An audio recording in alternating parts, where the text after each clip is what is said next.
Break के बाद एक बार फिर से आप सभी दर्शकों का अन्नदाता में स्वागत है। सब्जियों में बैंगन की बात करें तो इसकी मांग बाजार में हमेशा बनी रहती है। इसलिए जो किसान इस मौसम में बैंगन की खेती करना चाहते हैं वे अधिक पैदावार लेने के लिए बैंगन की कौन कौन सी किस्मों का चयन करें और रोपाई करते समय किन किन बातों पर विशेष ध्यान दें। आइए जानते हैं बिहार कृषि विश्वविद्यालय सबौर जिला भागलपुर के कृषि वैज्ञानिक डॉक्टर RB वर्मा से। देखिए, बैगन में अगर हम प्रजातियों की बात करें तो इसमें आप देखते हैं कुछ गोल तरह के बैगन आते हैं, कुछ लंबे बैगन आते हैं और कुछ छोटे छोटे बैगन आते हैं। तो गोल बैगन में आपका जैसे पूसा उपकार भी है, पूसा हाइब्रिड 6 है, पूसा हाइब्रिड 9 है। दूसरी एक प्रजाति होती है देखते हैं जो लंबे में होती है और गुच्छे में भी फलती है। तो पूसा हाइब्रिड 5 जो है बहुत ही अच्छी प्रजाति है। छोटे बैगन में भी देखा जाए तो पूसा बिंदु है, आपका जो है पूसा अंकुर है।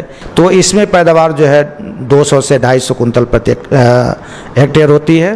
बैंगन की कई उन्नत किस्मों को उनके रंग, जलवायु और पैदावार के हिसाब से उगाया जाता है, जिनमें पूसा पर्पल लॉन्ग, पूसा उत्तम 31, पूसा उपकार, पूसा बिंदु, काशी संदेश, पंजाब सदाबहार, अर्का नवनीत, पूसा अनमोल, ऋतुराज और पंत आदि प्रमुख किस्में हैं। दूसरा जो पूसा हाइब्रिड 6 और 9 है वो भी मार्केट की दृष्टि से बहुत अच्छा है और उसमें पैदावार लगभग जो है 600 से और 800 कुंतल के प्रति हेक्टेयर के हिसाब से पैदावार आती है। और इसमें लगभग 1 हेक्टेयर में आपको जो है 30,000 से लेकर के और 45,000 की सीडलिंग की जरूरत पड़ती है। इसकी खेती अच्छे जल निकास युक्त सभी प्रकार की भूमि में की जा सकती है। बैंगन की अच्छी उपज के लिए बलुई दोमट से लेकर भारी मिट्टी जिसमें कार्बनिक पदार्थ की पर्याप्त मात्रा हो वो उपयुक्त होती है। बैंगन की अच्छी फसल के लिए भुरभुरी मिट्टी की आवश्यकता होती है। इसके लिए सबसे पहले खेत की मिट्टी पलटने वाले हल से गहरी जुताई करें। इससे खेत में मौजूद पुरानी फसल के अवशेष पूरी तरह से नष्ट हो जाते हैं।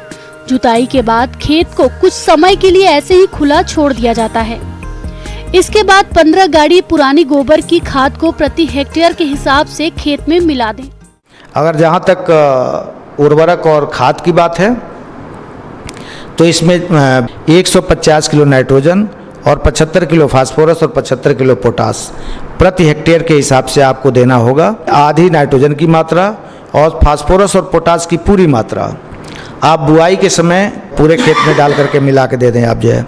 और बाकी जो नाइट्रोजन बचता है आधा के लिए आपका 75 किलो, मान लीजिए 150 किलोग्राम नाइट्रोजन चाहिए, आपने 75 किलोग्राम दे दिया बुआई के समय, तो जो आपकी नाइट्रोजन की आधी मात्रा बचा के रखे हैं उसको आप 3 स्प्लिट में कर दीजिए।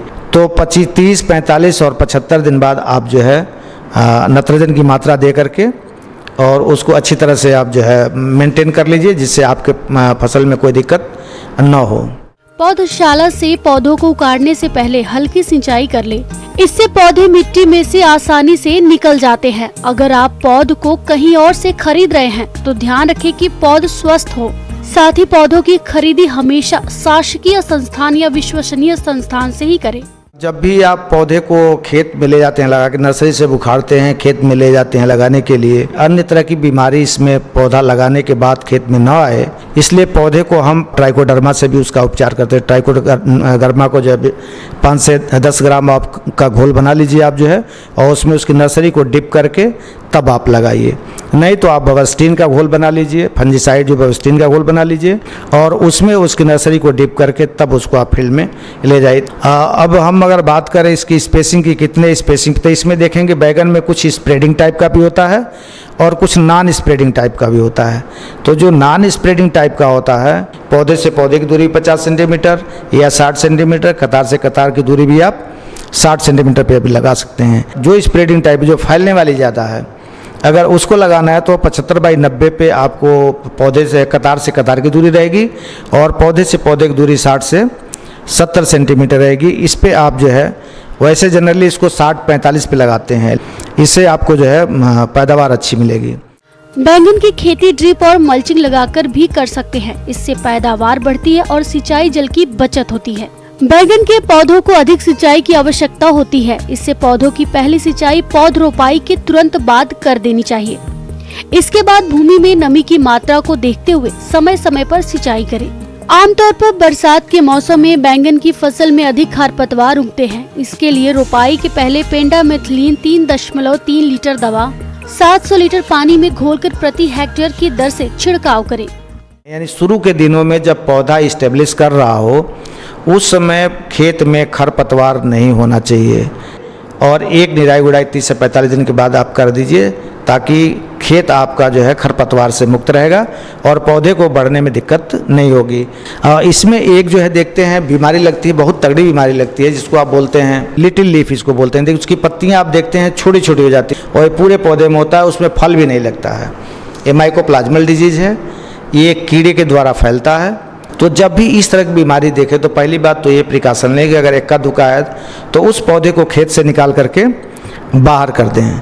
और दूसरा चीज़ अगर नहीं निकाल के बाहर कर सकते हैं तो उसमें जो है आप जो है इंसेक्टिसाइड का जो भी कीड़ा मारने वाली दवा हो उसको आसपास कीड़े को न भटकने दें, कीड़ा मारने वाली दवा का स्प्रे कर दें।